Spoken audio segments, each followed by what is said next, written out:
Joe Harper's hands were stained with oil, his shirt clung to his back with sweat, and his lunch break had long passed unnoticed.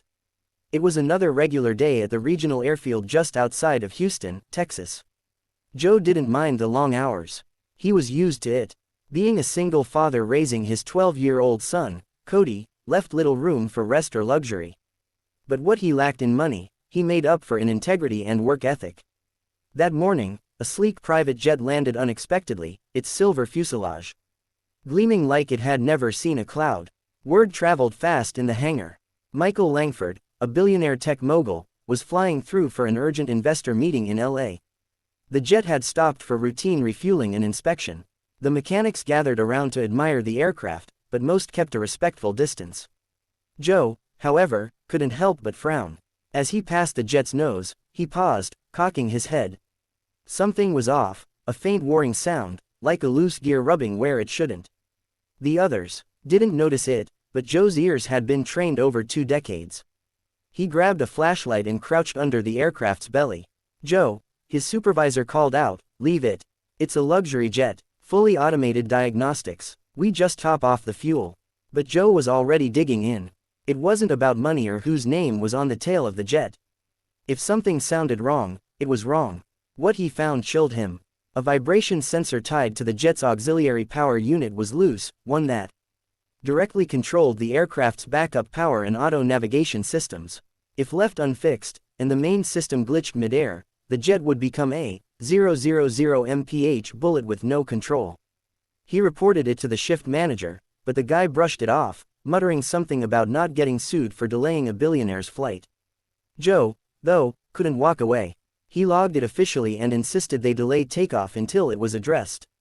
The manager relented under pressure, but warned Joe, "You're going to pay for slowing down VIP travel." By then, Langford himself had exited his SUV, confused by the delay. Joe, wiping his hands on a rag, approached him respectfully and explained the situation. Most folks in Joe's shoes would have been intimidated. Not Joe. Truth was truth. Langford narrowed his eyes. "I have the most advanced systems money can buy. You sure your ears know better than my tech?" Joe didn't flinch. "Sir, your systems are great until they fail. And when they do, you better hope someone like me is around." Langford stared at him for a long moment, then nodded slowly. "Okay, fix it. I trust your judgment." It took only 45 minutes. The sensor was reseated and secured properly. The inspection was logged. Langford thanked him and boarded his jet without another word. The engines fired. The jet taxied down the runway. And just like that, it was gone. By the end of the shift, everyone had moved on. Joe received no bonus, no handshake, not even a thank you from his manager. Just another long day. When he got home, Cody met him on the porch with a plate of microwaved mac and cheese. "Did you get fired today?" he joked. Joe laughed. "Not yet, just saved a billionaire's butt. No big deal." They shared the meal under the stars. Cody already asking questions about engines and sensors. Joe's world was small, but it was honest. He had no idea that within 24 hours everything would change. The next morning, his story would be all over the news. A billionaire jet owner had halted his meeting in Los Angeles, flown back to Texas, and told the world he had a life debt to repay. And Joe Harper, the poor mechanic no one ever noticed, was about to become a household name. The morning news was buzzing with a story that caught Joe completely off guard. The billionaire Michael Langford had returned to Houston the night before, holding an impromptu press conference outside the very hangar where Joe worked. Langford stood at the podium, a confident man used to commanding attention, but his words were humble, even emotional. "I owe my life to a man you probably haven't heard of," Langford told the gathered reporters and cameras. "Joe Harper, a mechanic at our refueling base, found a critical fault in my jet's backup systems that no one else noticed. Because of his attention to detail and courage to speak up, a catastrophe was averted." The cameras flashed and Joe, sitting at a greasy diner table with Cody, watched the live broadcast in disbelief. His phone buzzed nonstop. Texts and calls from friends, neighbors, even strangers congratulating him. The next day, Joe was summoned to the billionaire's office in downtown Houston. The building itself was a marvel of glass and steel, a far cry from the dusty hangar he called his workplace. Langford greeted Joe warmly. "I want to make sure you know how serious I am about this, not just words." Joe shifted uncomfortably. I'm just doing my job, sir. Langford smiled. Well, your job saved lives, and I want to offer you a chance to change yours.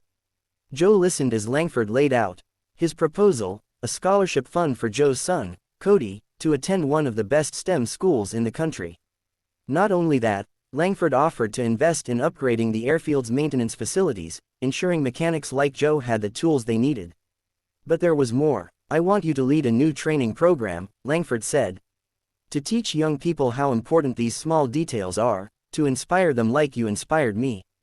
Joe was stunned. He thought about the years he'd spent scraping by, working long hours just to keep the bills paid and give Cody a better future. Now everything was shifting, but it wasn't just about money or opportunity. It was the recognition. For the first time, someone had seen Joe's value beyond the grease, stained hands and worn-out boots. Over the following weeks, Joe began training local teens in the new program. Cody, who had always admired his dad's work, but never fully understood it, joined in enthusiastically. They fixed engines, studied mechanics, and learned to never overlook the little things that could mean the difference between life and death. Langford's company also started hiring apprentices from Joe's program, creating real career paths for kids who might otherwise have fallen through the cracks. One afternoon, as Joe and Cody worked on a vintage airplane engine in the upgraded hangar, Langford stopped by. He watched the father and son with a satisfied smile. Joe, you've done more than fix a sensor, he said. You've built a community. You've shown me that greatness isn't about money or power. It's about heart and honesty. Joe nodded, thinking about how far they'd come. He'd started out just wanting to provide for his son. Now they were part of something bigger, something that could change lives for generations. That night, back at their modest home, Joe tucked Cody into bed. You know, buddy, Joe said softly, sometimes the smallest things can save the day. Cody smiled sleepily. Like your big hands. Joe laughed exactly like that. As the city lights twinkled outside their window, Joe felt hope he hadn't known in years. The future wasn't just a dream anymore. It was waiting to be built. And it all started with one mechanic's courage to trust his instincts.